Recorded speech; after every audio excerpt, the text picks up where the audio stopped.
Political science M Laxmikant का जो सार पढ़ रहे हैं उसमें से ये आज का क्लास में हम लोग राष्ट्रपति को पढ़ेंगे।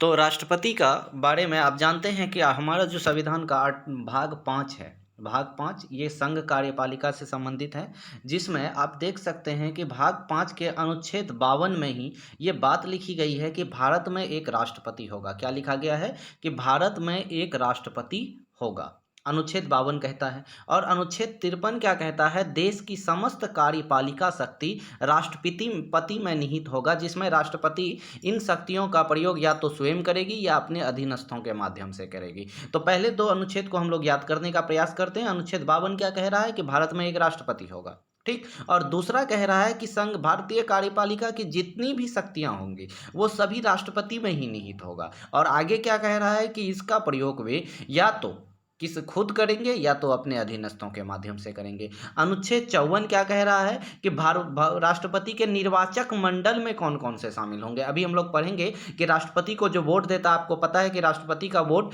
अप्रत्यक्ष तरीके से होती है, सामान्य जनता उसको वोट नहीं देती है। तो इसके निर्वाचक मंडल में कौन कौन से शामिल होते हैं, तो पहले ये तीनों याद कर लीजिए। आंख बंद कीजिए, बोलिए मेरे साथ। अनुच्छेद 52 भारत में राष्ट्रपति होगा। अनुच्छेद 53 संघ की समस्त कार्यपालिका शक्ति राष्ट्रपति में निहित होगी। अनुच्छेद 54 क्या कहता है, अनुच्छेद 54 कहता है कि राष्ट्रपति के निर्वाचक मंडल में कौन शामिल होंगे, ठीक। तीन याद हो गया। अब आते हैं हम लोग 55 55 बोल रहा है। पहला तो देखिए 54 55 ही पहले एक साथ याद कीजिए। 54 में निर्वाचक मंडल और 55 में निर्वाचन प्रक्रिया, ठीक। तो 52 क्या कह रहा है, भारत की राष्ट्रपति होगी। 53 देश की समस्त कार्यपालिका शक्ति राष्ट्रपति में निहित होगी। 54 कह रहा है 54 55 54 में निर्वाचक मंडल, 55 में निर्वाचन प्रक्रिया। यहाँ तक याद हो गई। अब देखिए हम लोग को कन्फ्यूजन रहता है कि राष्ट्रपति का कार्यकाल जो है किस अनुच्छेद में है। यहाँ देखो, इसको याद करने का ट्रिक दे रहा हूँ कि या तो आपका देखते हैं या तो 5 साल की किसी का कार्यकाल होता है या 6 साल की। जैसे आप सकते हैं लोकसभा का कार्यकाल 5 साल का और राज्यसभा का कार्यकाल 6 साल का। तो राष्ट्रपति का कार्यकाल 5-6 मतलब अनुच्छेद 56।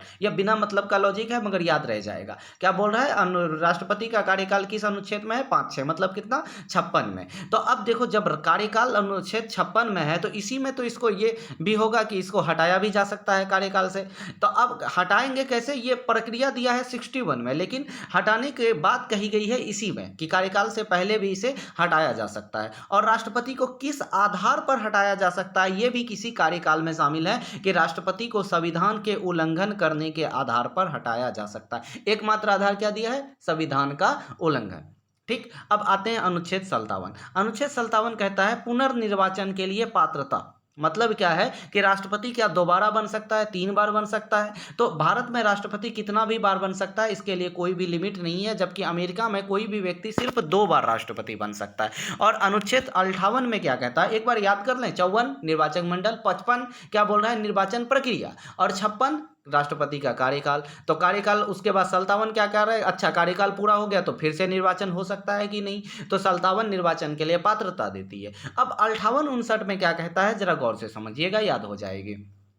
58 में क्या कह रहा है, लाभ के पद वाले अयोग्य अपात्रता। मतलब क्या है कि अगर कोई राष्ट्रपति नहीं बन सकता है तो इसके लिए क्या क्या शर्त है, ये 58 में लिखी गई है, ठीक है। क्या बोल रहे हैं, राष्ट्रपति कौन नहीं बन सकता है, ये 58 में लिखी गई। और 59 में राष्ट्रपति की कार्यकाल की दशा, वेतन कहाँ से मिलेगी उसको, उसका भत्ता कहाँ से मिलेगा, उसका पेंशन कहाँ से मिलेगा, ये 59 में 59 में लिखा हुआ है, ठीक है। तो 58 में की अयोग्यता मतलब अपात्रता की शर्त है, और 59 में क्या कहा गया है, कार्यकाल की दशा क्या है। और 60 में शपथ ग्रहण। अब शपथ ग्रहण और 61 में महाभियोग की प्रक्रिया के बारे में बात की गई है कि राष्ट्रपति को हटाने के लिए क्या क्या प्रक्रिया अपनाई जा सकती है। चलिए आगे बात करते हैं 72। अनुच्छेद 72 की जब बात करें तो अनुच्छेद 72 61 के बाद 72 इसीलिए आ गए कि इसके बीच में फिर कुछ अन्य अनुच्छेद हैं। 72 में क्षमादान, राष्ट्रपति को जो क्षमादान की शक्ति प्रदान की गई है कि किसी की सजा को जैसे लघुकरण कर सकता है, उसको निलंबन कर सकता है। तो ये कैसी कैसी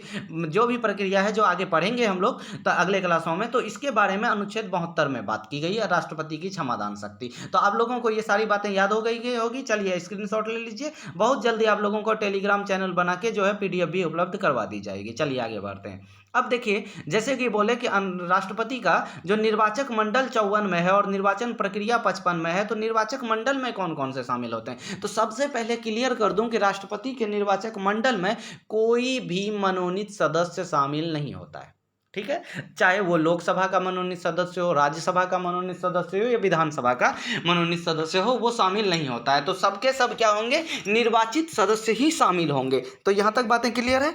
अब आते हैं कौन कौन से शामिल होते हैं। तो होते हैं लोकसभा के सदस्य, मतलब एलएस लोकसभा, उसके बाद आरएस राज्यसभा के सदस्य, और विधानसभा के सदस्य। देखिए, राज्य का जो विधान परिषद होती है उसका सदस्य इसमें शामिल नहीं होता है। तो आप लोगों को याद होना चाहिए कि राज्य के विधान परिषद का सदस्य राष्ट्रपति के निर्वाचन में शामिल नहीं होता है। तो कौन कौन सा सदस्य शामिल होता है, तो लोकसभा के सदस्य शामिल होते हैं, राज्यसभा के सदस्य शामिल होते हैं, और उसके बाद किसके सदस्य शामिल होते हैं, विधान, क्या बात कर रहे हैं कि राज्य के विधानसभाओं के सदस्य शामिल होते हैं। उसके अलावा देखिए, राज्य के अलावा 2 केंद्र शासित प्रदेश, कौन कौन सा, दिल्ली और पुदुचेरी जो संघ शासित प्रदेश है उसके विधानसभा के निर्वाचित सदस्य भी शामिल होते हैं। और ये कब से शामिल किए गए, ये बहुत ही इंपॉर्टेंट क्वेश्चन बन जाता है। तो 70वां संविधान संशोधन यानी 17th जो संविधान संशोधन है, कॉन्स्टिट्यूशन अमेंडमेंट है, 1992 में हुई।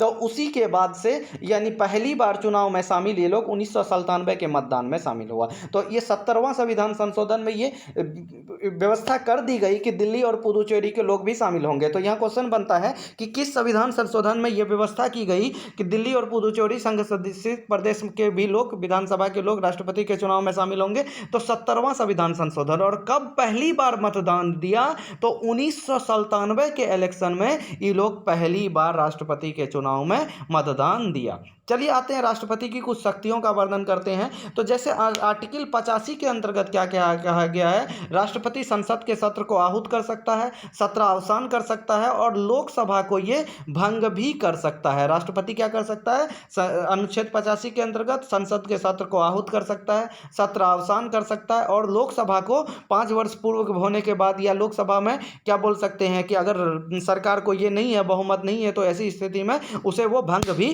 कर सकता है। अनुच्छेद 85 कह रहा है।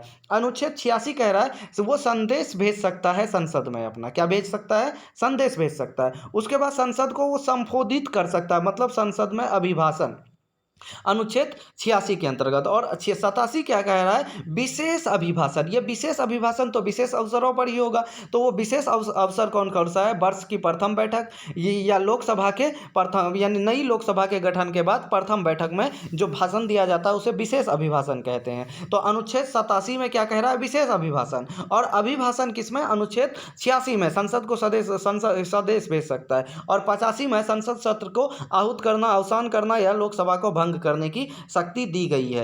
अब यहाँ अगला लाइन क्या लिखे है, संविधान सभा का सदस्य राष्ट्रपति के चुनाव में शामिल परंतु महाभियोग में शामिल नहीं होता। ये एक क्वेश्चन है कि संविधान सभा के यानी विधानसभा का जो ये विधानसभा, राज्य के जो विधानसभा के सदस्य हैं, ये क्या होती है, राष्ट्रपति के चुनाव में तो भाग लेते हैं, लेकिन अगर अनुच्छेद 61 के तहत उसमें अभियोग लगाया जाता है, महाभियोग लगाई जाती है, तो उसमें वो शामिल नहीं होता है। तो इसमें एक और क्वेश्चन बन जाता है कि ऐसे कौन से सदस्य हैं जो चुनाव में तो भाग नहीं लेते हैं लेकिन महाभियोग प्रक्रिया में भाग लेते हैं। इसका उल्टा क्वेश्चन, तो वो सदस्य हैं लोकसभा और राज्यसभा के जो मनोनीत सदस्य हैं। वो तो चुनाव में भाग नहीं लेता है मनोनीत कोई भी सदस्य, लेकिन लोकसभा राज्यसभा के मनोनीत सदस्य भले चुनाव में भाग ना ले, लेकिन महाभियोग प्रक्रिया के अंतर्गत वे लोग भाग लेते हैं।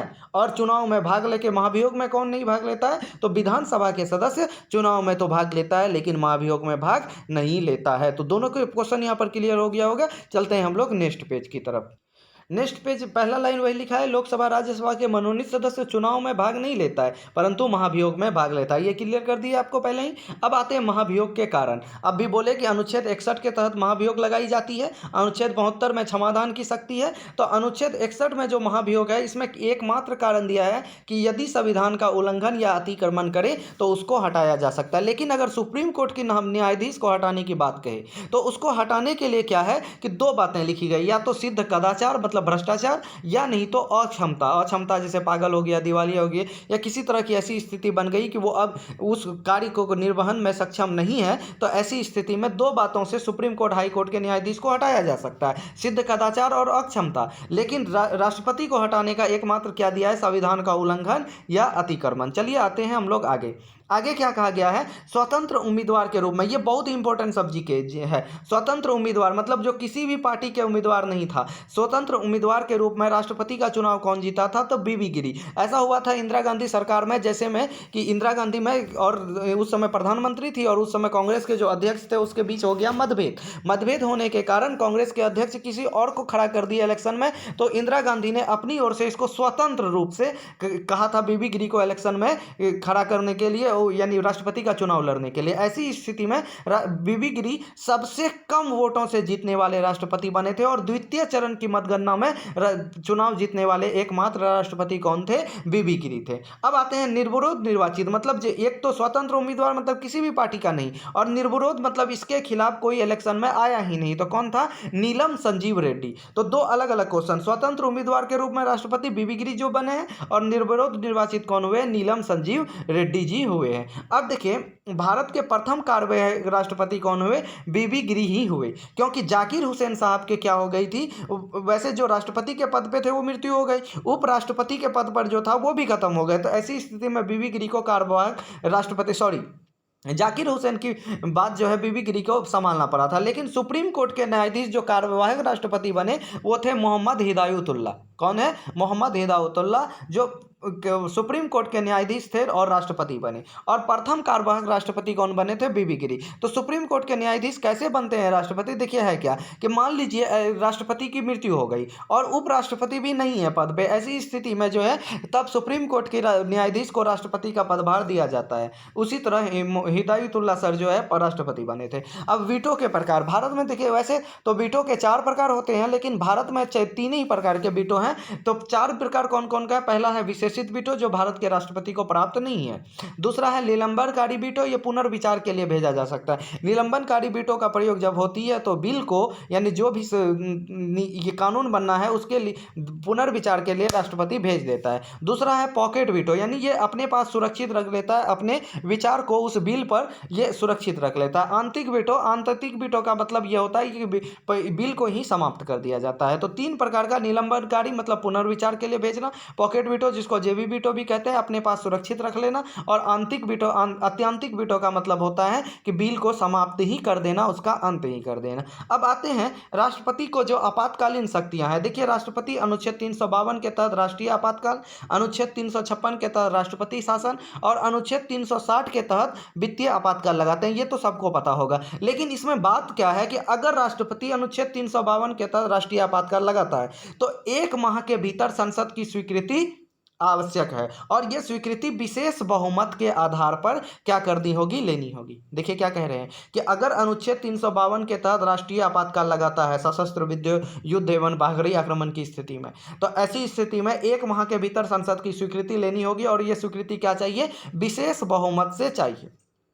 और अनुच्छेद 356 और 60 लागू करने के बाद क्या है कि 2 माह के भीतर, क्योंकि ये ज़्यादा भयानक होता है इसीलिए 1 ही माह के भीतर, इसको कहते हैं 2 माह के भीतर संसद की स्वीकृति लेनी है, और ये साधारण बहुमत से आधार पर ये स्वीकृति लेनी होती है। यहाँ तक बातें क्लियर हो गई कि अनुच्छेद 352 का 1 माह के भीतर लेनी पड़ती है, वो भी विशेष बहुमत से। अनुच्छेद 356 और 360 का 2 माह के भीतर और साधारण बहुमत से क्या लेनी पड़ती है? परमिशन लेनी पड़ती है। चलते हैं हम लोग नेक्स्ट पेज की तरफ। इस पेज में प्रधानमंत्री और मंत्रिपरिषद के बारे में बात की गई। हम कोशिश करेंगे इसको जो है आज शाम के ही क्लास में पढ़ा दें और इसको अगले क्लास में देखेंगे।